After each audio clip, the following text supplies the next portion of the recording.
I'm still in Sydney.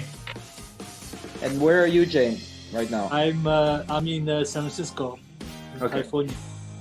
But yeah, that behind me. His name, I don't remember anymore. It's 7, oh, it's 8 o'clock.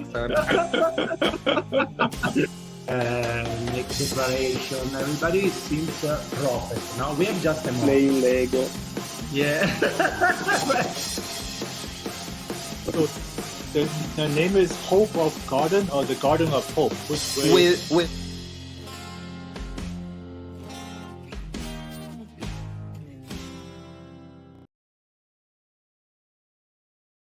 Good morning to our special guest for today, Mr. David Benty and Ms. Nele Dechman. And also a special good morning to my friend Becken. Good morning. And to our mates in this adventure, Emily, Xiao Zhu, and Claudia Nelli.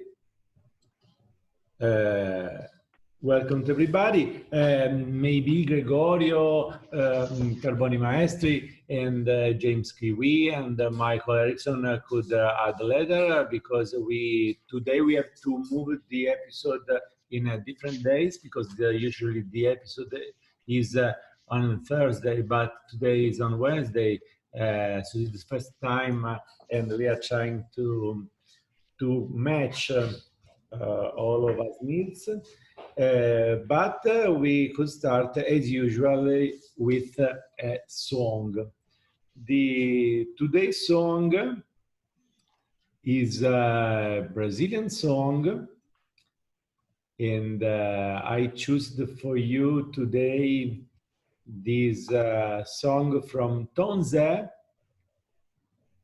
and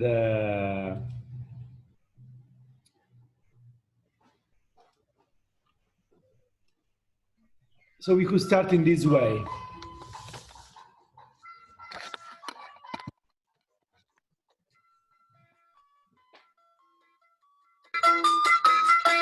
O edifício Itália era o rei da Avenida Ipiranga, alto, majestoso e belo, ninguém chegava perto da sua grandeza. Mas apareceu agora. The Edificio Italia is this building I have in my back, and this song is a Brazilian song, and it tells about this building from the 60s. It was an important building in São Paulo, in a central avenida in São Paulo. And at a certain point, after 4 years, he was built. Another building was building close to him, trying to be bigger, try to be more beautiful. And so what the song is telling is, and now what could be happen to poor Edificio Italia? To be honest, the Edificio Italia is a very nice building in São Paulo. So the song seems a joke, no? Because it's not important if something is newer, if something is bigger, if something is because sometimes people is waiting to the news, no? The new skyscrapers, the new building, the new something news. Today we will talk about news because I invited David Benty from Addis Abeba because I was really stunned by when I discovered this group and the way he used to communicate architecture, urbanism in Addis Abeba to everybody. This is my opinion, is very important, no? Because I remember a lot of years ago, I read in an old magazine, architecture is like rock and roll. Everybody talks rock and roll, but only Rolling Stones are able to do rock and roll in this way, no? So rock and roll and architecture is for everybody, but few people is able to talk about these issues in a so specific way. But matching together specific way and common people is not so simple sometime. But the Facebook group managed by David Benty is really interesting. But also, some years ago, I met on my road Claudio Nelli. And Claudio Nelli founded in Milano a blog on internet called the urbanfile.it. No, Claudio? Yes, formerly was IT, then it became .org because the webmaster made a mistake with .com. So that's why we have .org instead of .com. Oh, yeah. And I appreciated a lot this kind of work because Claudio and the other co-founders started with this work and was able since the beginning to involve people, common people, into this kind of discussion. And every day on their blog you can discover how Milano is changing.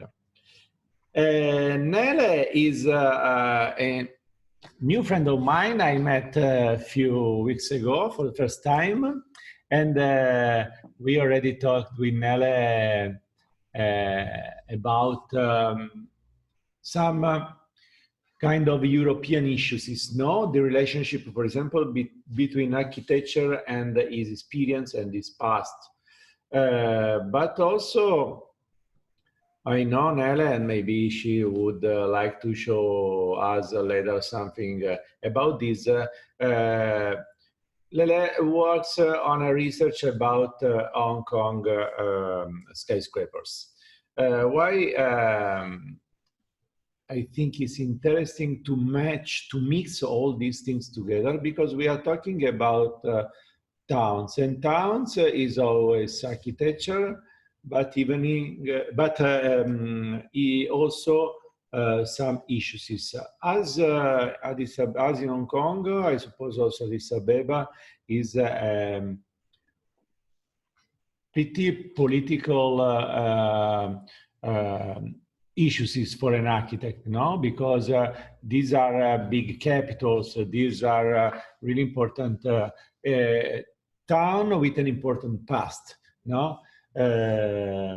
So I suppose this could be a great episode. You're welcome. Thank you.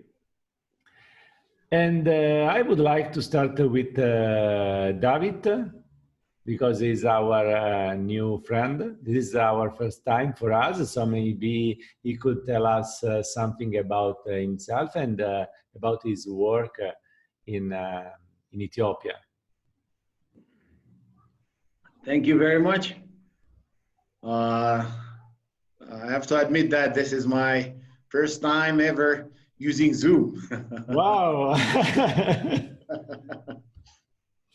And in case, we're in the global south, and in case it goes off, it's the internet provider. So I have to ask beforehand if, in case I get disconnected. Yeah. So I am David Benty. I've been an architect for more than 20 years. I've always been teaching. Since I graduated, I started teaching at the university. And I have my own small practice.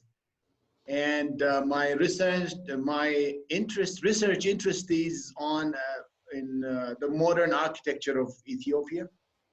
So in Ethiopia, we have history of architecture, archaeology, and but since 100 years, we have this modernism. And my interest was discussing or analyzing our modern history of architecture. And it always goes with, like we had a war with Italia. So there was a big before the Italian invasion, we had our own kind of fusion. You know, we call it the Addis Ababa style. And we had emperors, and then they were patrons. So there was some time when we had our own architectural identity.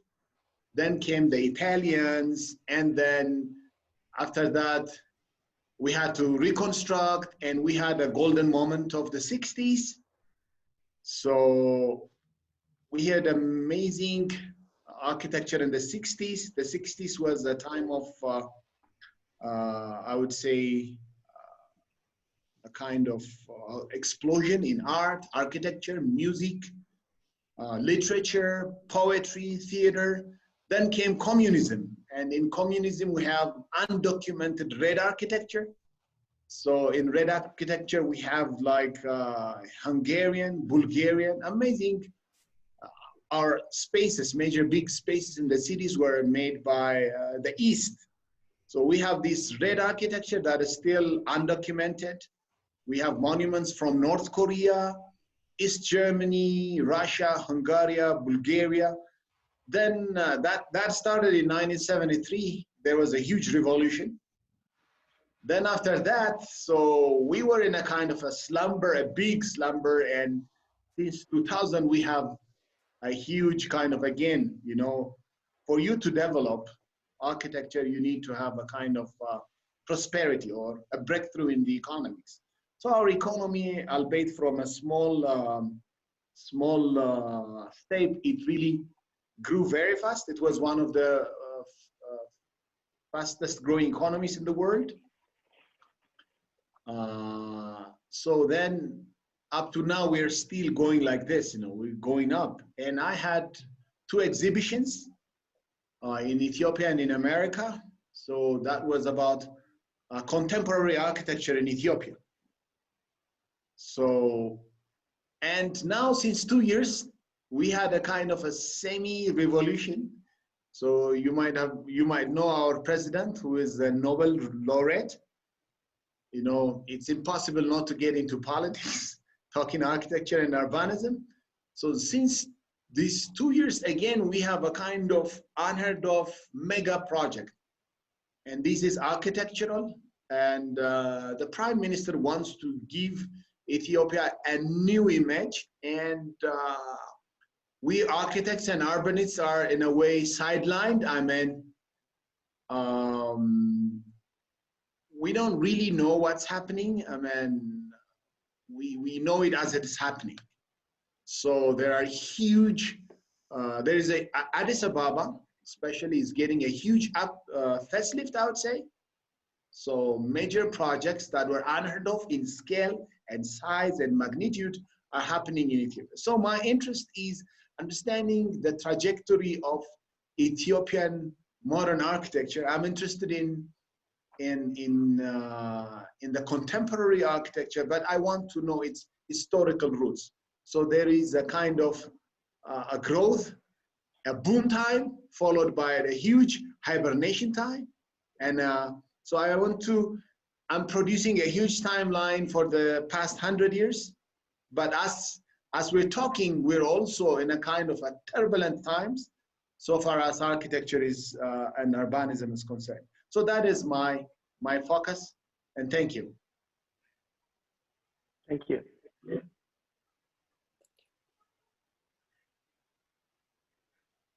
No, Pepe, we can't. I can share for you on my screen your Facebook page, so we could show also to our friend something of it.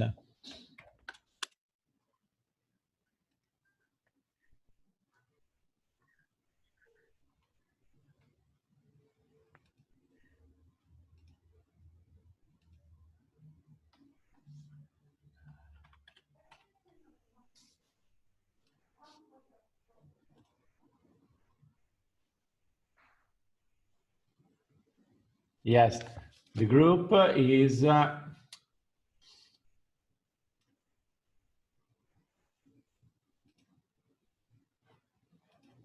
Yes, the group is this one, no? Yes.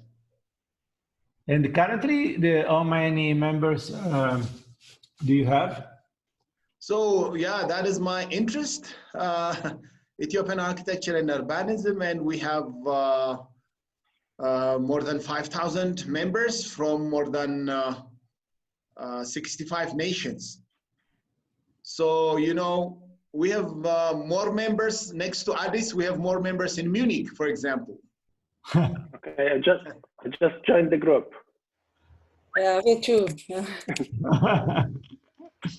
So I am in a way an activist, and luckily our leaders have not been kind to architects and urbanists, because architects sometimes don't understand the politics, and they want to do something very quick, and they think architects are really trying to slow them down.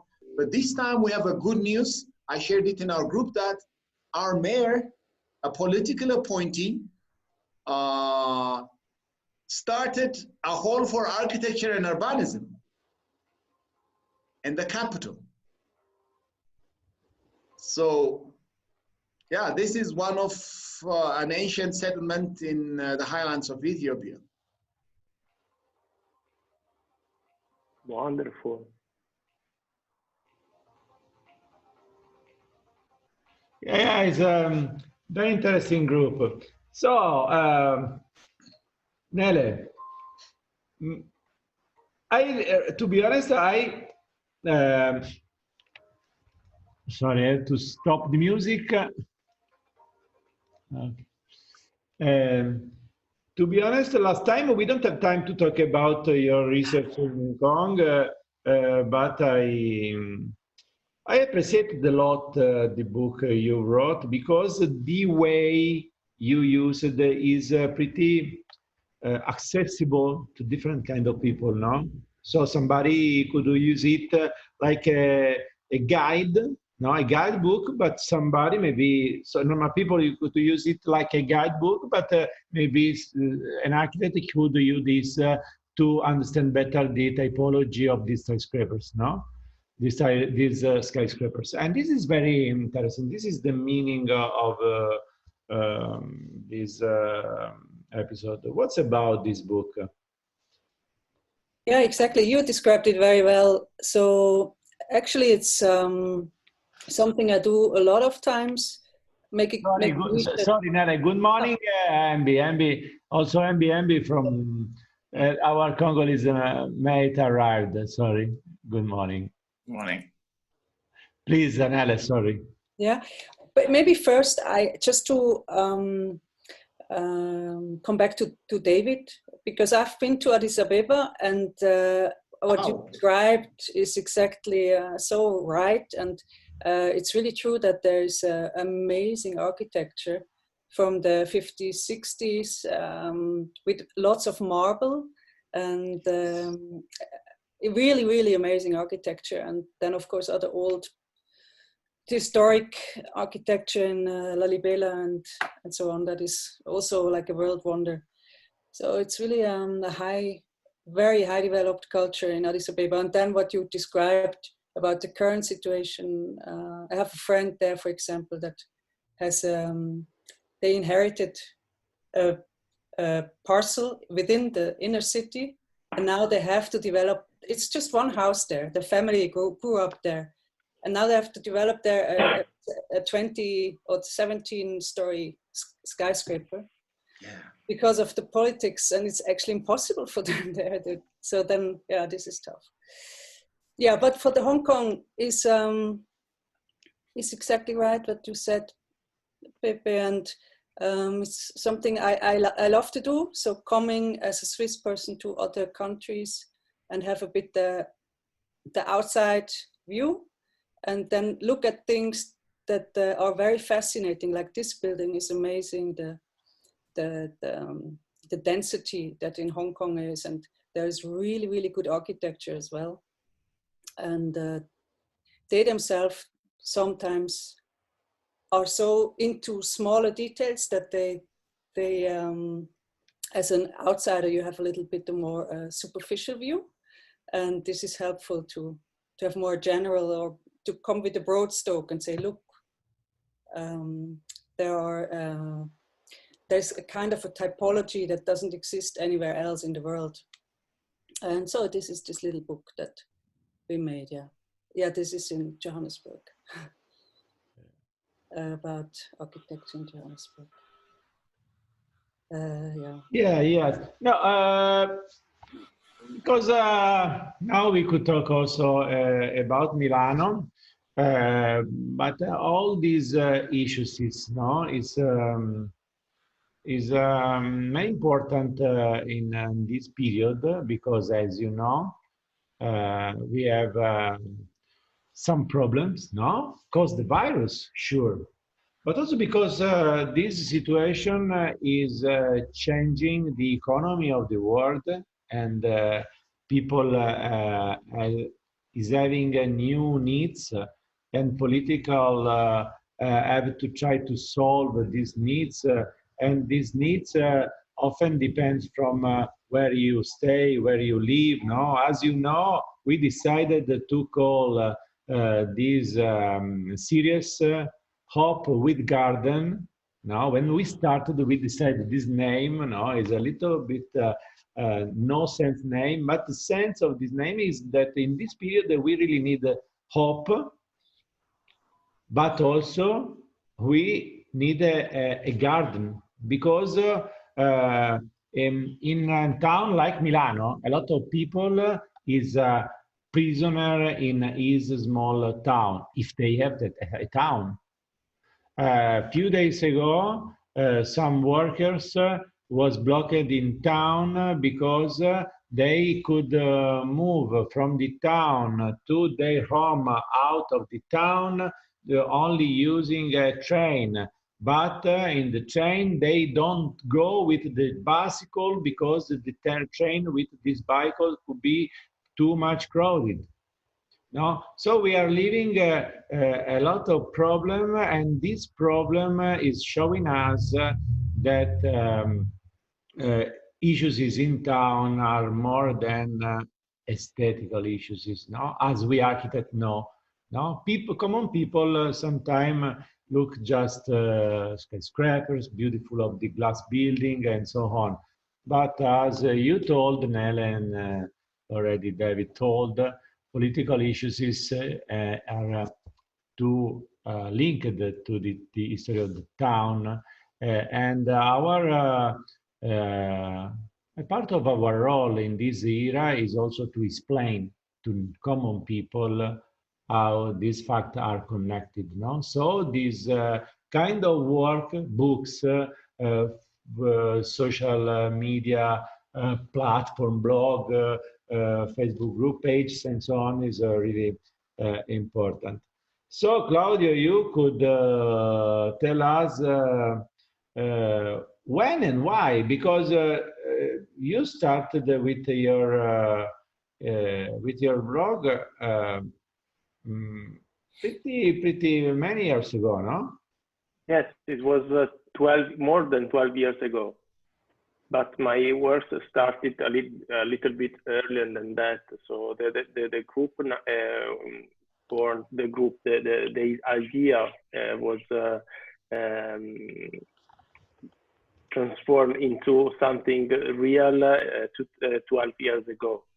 We started to collect and publish Italian projects, because there were a lack of information regarding this kind of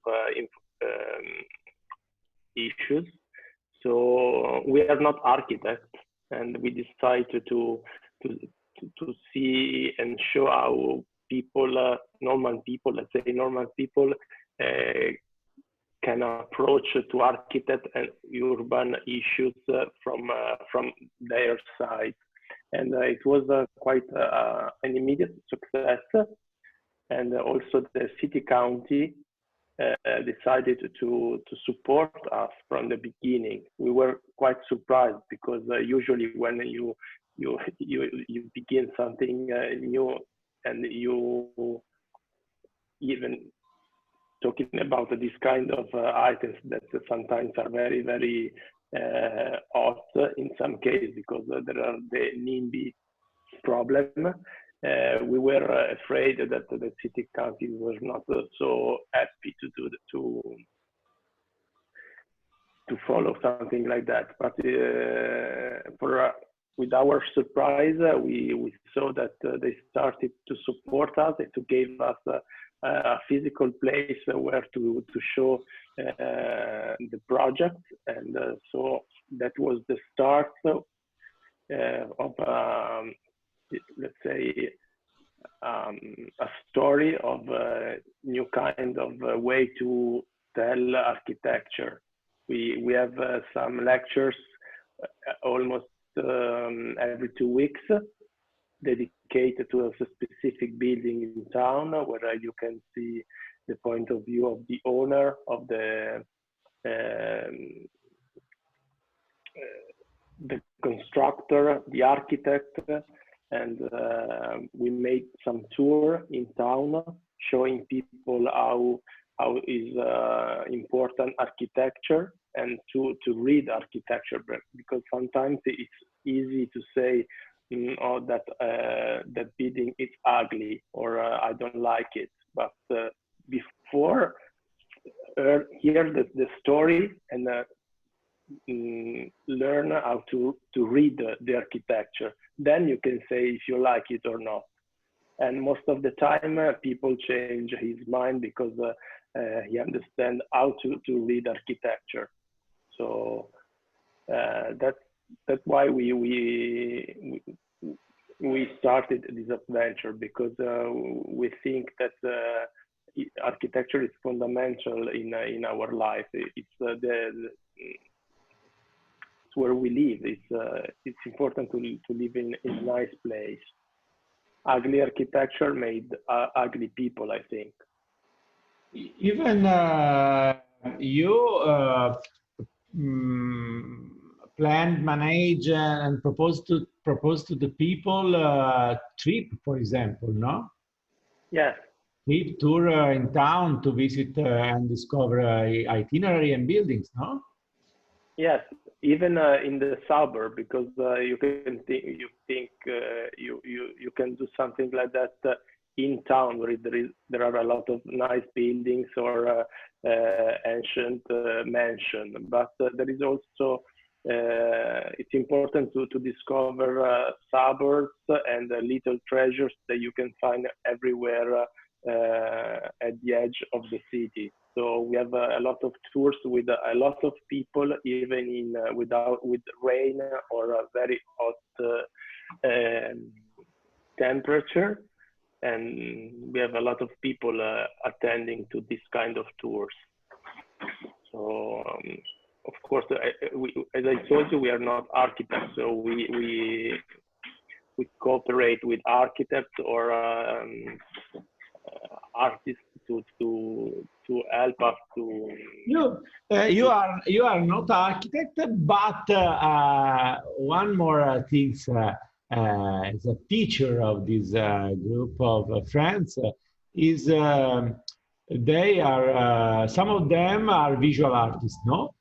So as a non-architect, they proposed into their into these groups discussion about some area, starting also from some render made by them. And this is really interesting, no? Because it's like a provocation, like I don't know. So sometime yesterday, for example, Roberto Azzuffi, one of them, proposed on their Facebook group this image, no? And as you can imagine, many people attached him, no? Many people go against him. Why you are doing this? What is this? This is not nice, and so on, no? But also, this is a possibility to talk about, no? The provocation, Yes, for example, the famous, no, when I read this argument on the net,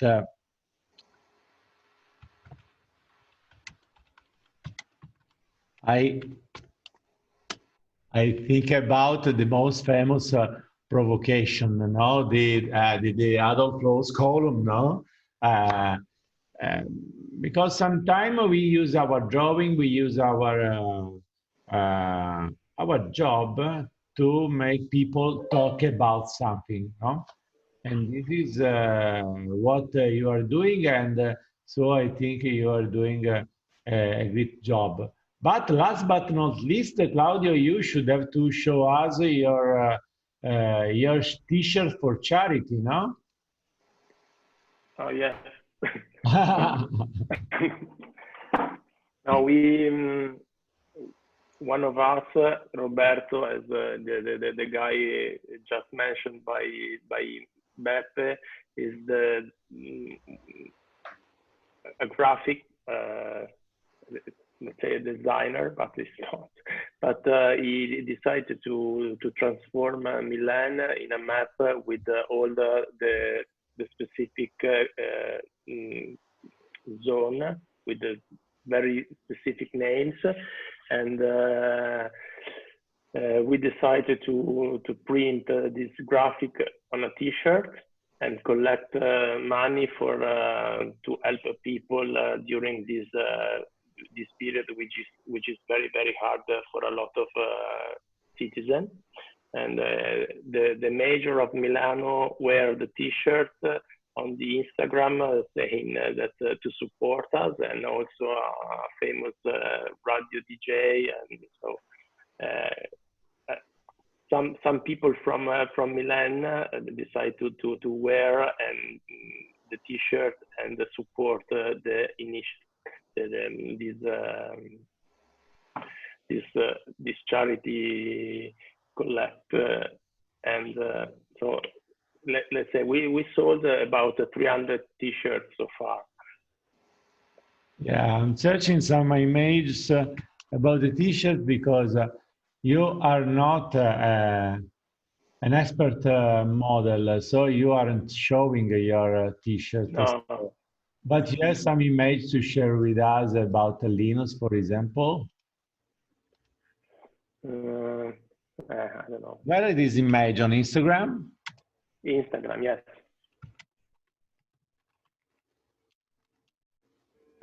So, the meantime, while I was searching this image, maybe Beck could, my friend Beck and Faliu could talk about, could tell us about his experience in Italy, how it's born and how it's going.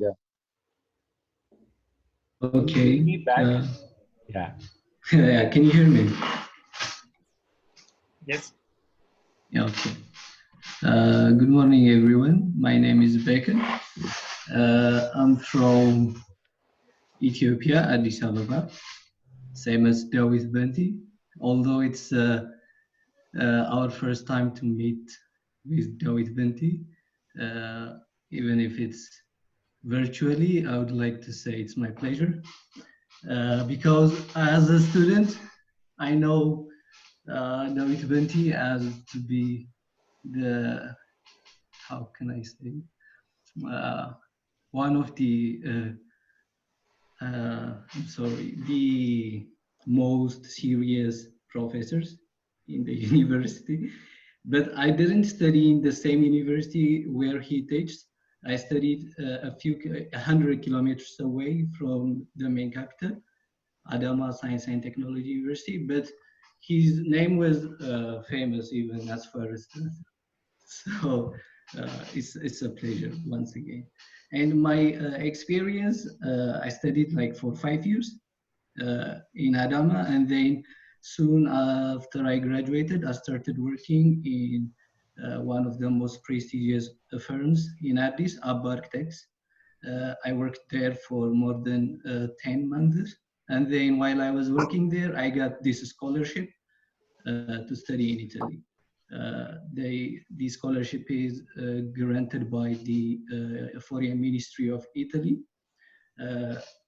During that time, I had two opportunities, one in Germany and one in Italy. For obvious reason that Italy is like home for the most well-known architecture in the world. So I decided to come to Italy. And then I started working with Giuseppe as an intern here in Milan. And my experience has been really, really interesting and insightful because I'm exposed to this, like, even if it's short back home, I had the opportunity to work in the one of the good firms in the city. Back then, I have seen how the workflow and how things are done, like the process, the design process, I would say, and also the discussions, how architects approach design. But I have to admit that it was not to my expectation. I mean, it didn't meet my expectation. I was expecting to have a more, I mean, to see a more architecture-focused design process, not like market-oriented. Especially because of the global impact, whether it is or the free market economy, I don't know, or from the desire to get things done so quick and get out of there and have another project to work on.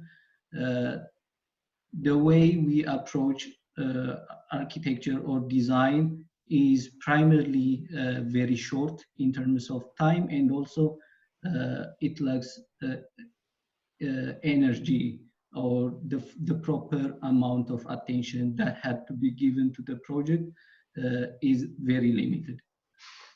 But after my arrival in Italy,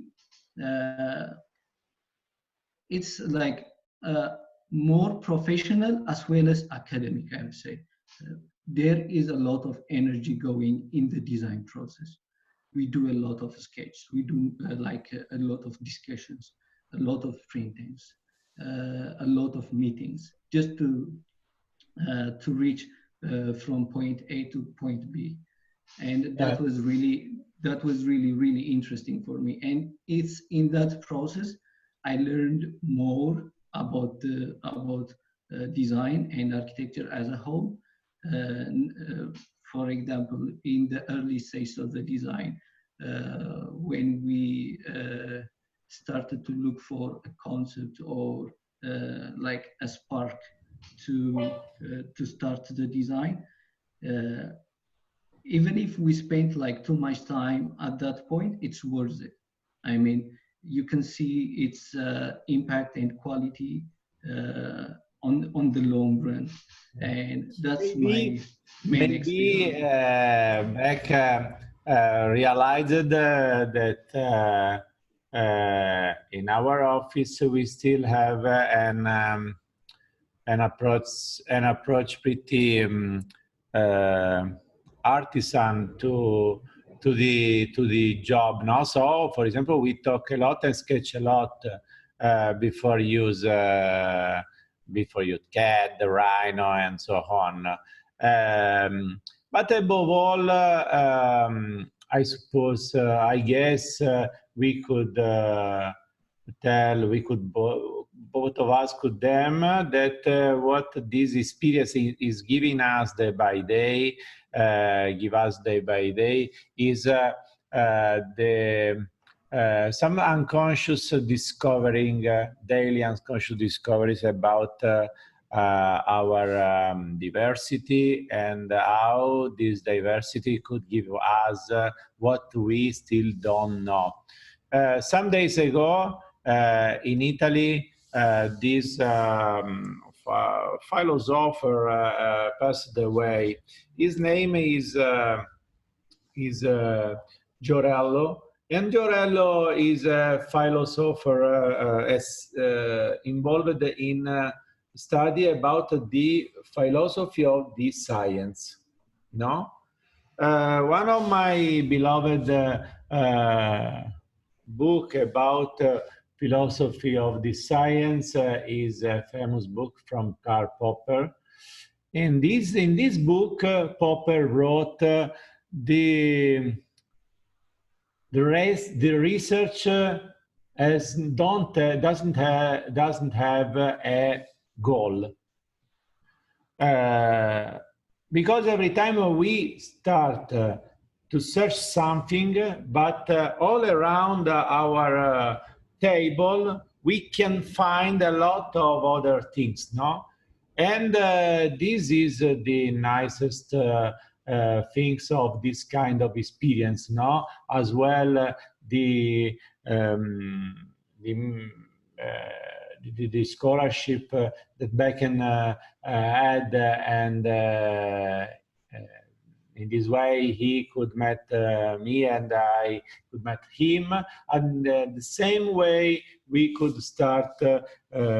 We started with this serious meeting, all of us, no? Because we start to talk about something.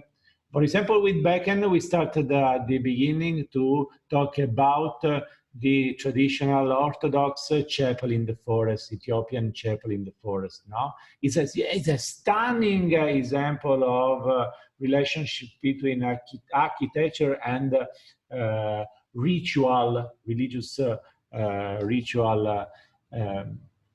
But now we are talking about all other things.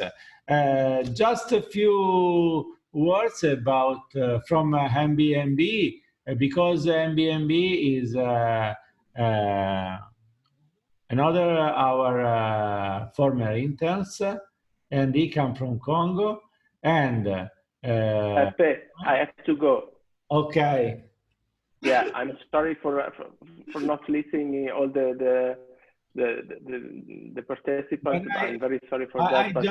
I just would like to show you your Instagram page with our major, with your T-shirt, and also Linus, the radio DJ, and also our chief of urban town planning. So now, next picture, I want to wear this T-shirt for you. Okay. See you soon, Claudio. Thank you. Thank you very much. Thank you for comprehension. Bye bye. Ciao. Bye-bye. So this is a Facebook group started by MBMB after his internship finished in our office, and we try to think to develop some project to continue our partnership, no? Our relationship. And maybe MB could spend some word about your Facebook group, no? Thank you very much. It's just like a Facebook group we created to try to reach people, and from that we can have ideas like to put like architecture and landscape into consideration, because we still have a problem of developing architecture and landscape in my country. So the Facebook group is more about linking with people and try to see if we can engage in some discussion, and from that to get like involved everyone and everywhere in the country. Because as in the group, we just showed that we just think that the country is really big and it has so many opportunities, but the problem is like we still have like to guide people into developing the country and to use the opportunities like to make the place a little bit better.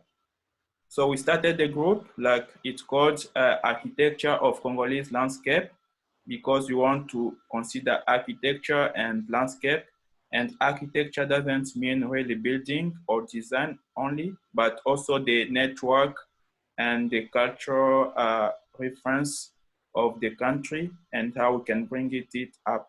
So it's more about understanding the network within the country, and landscape because you want really to take care of the environment and to enhance like the environmental opportunities in the country. So in the group, it is a public group. We are not only focused on architects, but also everyone, any stakeholder, anyone interested in the development of the country can participate in the group, and they can share their opinion. And from that, we can develop as architects some projects which take care of everyone's needs. Yeah, great.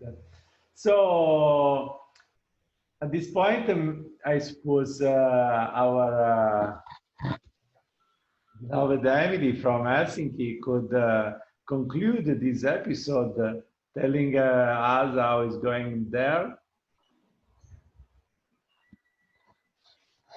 Can you hear me, Emily?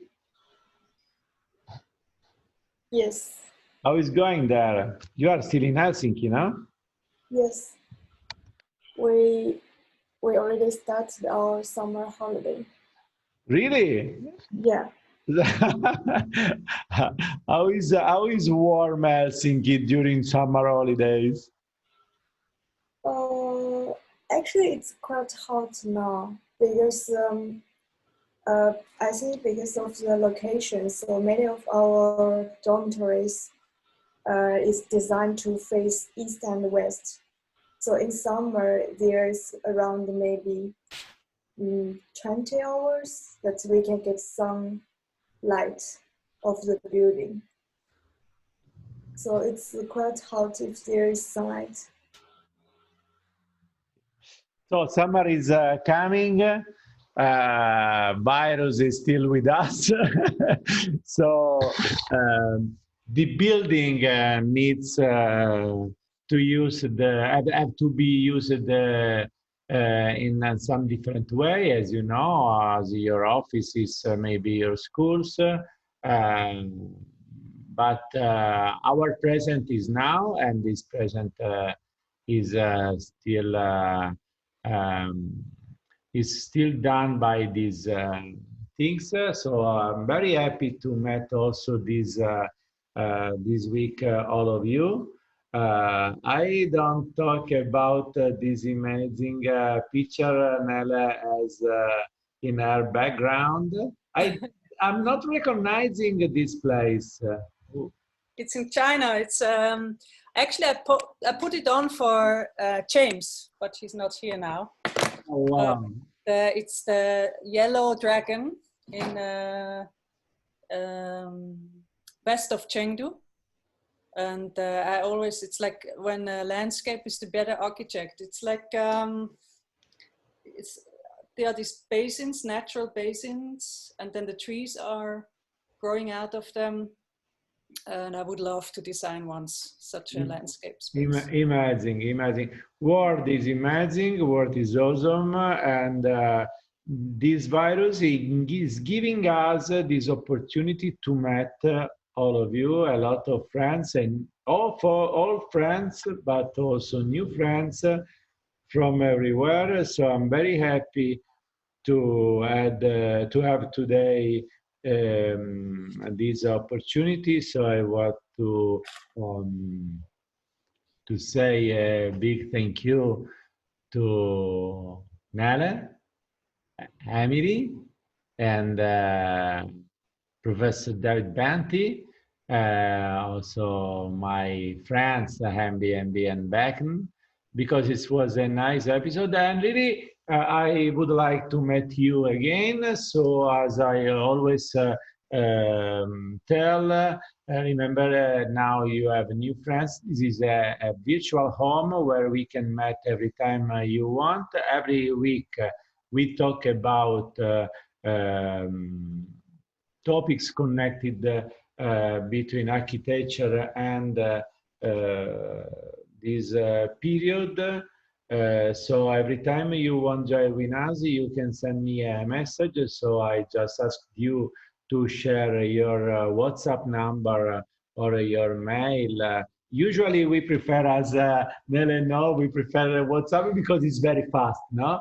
But you can choose the media you want. So if you leave your email or your WhatsApp in this chat, we could keep in touch. Really a big thank you, because I appreciate a lot. Appreciate a lot all of your work, and keep in touch. Emily, maybe you would add something. Yes, I want to say something about the topic today, because I think that's very impressive that we have different topics today in different views, because I think that's how the architecture is always attractive to everyone, because it's a multidisciplinary topic.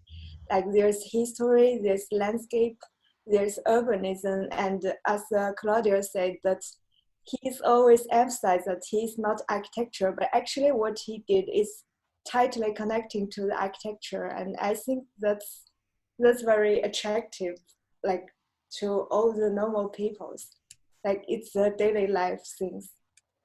Yes. So just to stay on this mood, I would like to share with you some images about Edificio Italia in São Paulo, and what happened, what that song was telling us, because this is the story of this song, no? So let me share the screen.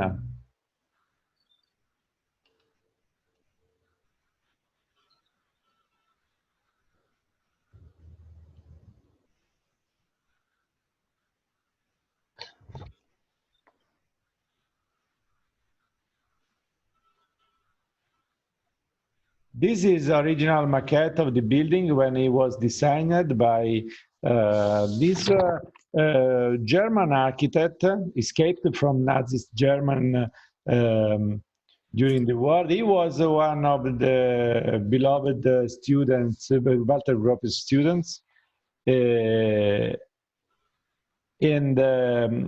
his name is Adolf Franz Hepp.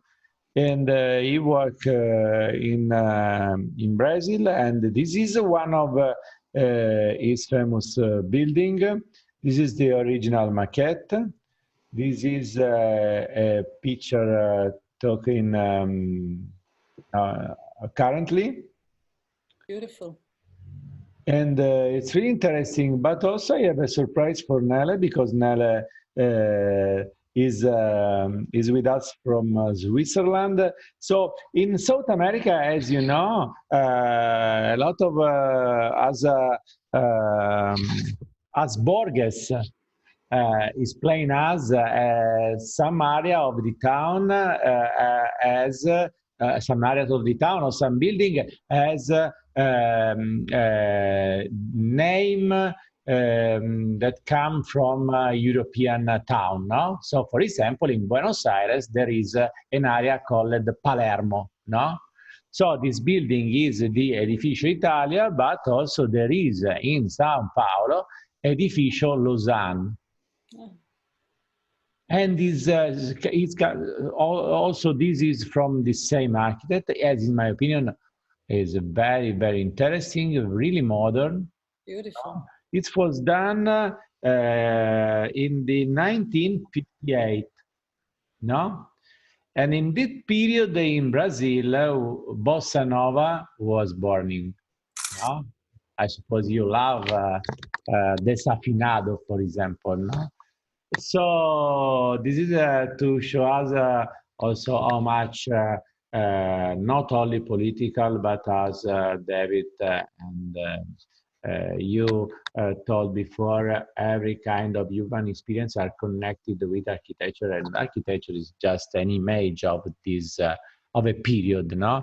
And this building is really connected to the new, the Esprit Nouveau started in Brazil during the 50s. And we know Stroud, for example, Bossa Nova, and this kind of music. So as usual, we could say bye-bye using the same song we used to start this episode. E declarou a reportagem de amiga que o Hilton. Pra ficar todo branquinho, toma chá de pó de arroz. Is a music with bossa nova inside, but also with a little bit of saudade, you know, as Brazilian. Unfortunately, this morning we don't have in this episode Gregorio, no? And Gregorio, as you know, has some special relationship with Brazil, no?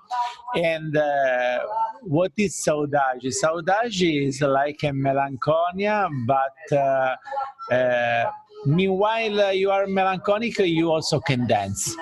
No, so this and this kind of music is telling us, I think, very, very well about this period. So stay hope, stay rich of hope. And see you soon. I hope again in video, but I hope see you soon, maybe in Addis, no? Yes. No, Nele, we could, no, Emily, Hamby, we could go to visit Addis Ababa because now we have one more friend. Yes, I would like to very much. Okay. Very, thank you very much, David and Nele, and thank you very much to all of you, and I hope to see you soon. It was a pleasure. Thank you. Have a nice day. Have a nice Bye-bye. day. Bye-bye. Bye-bye.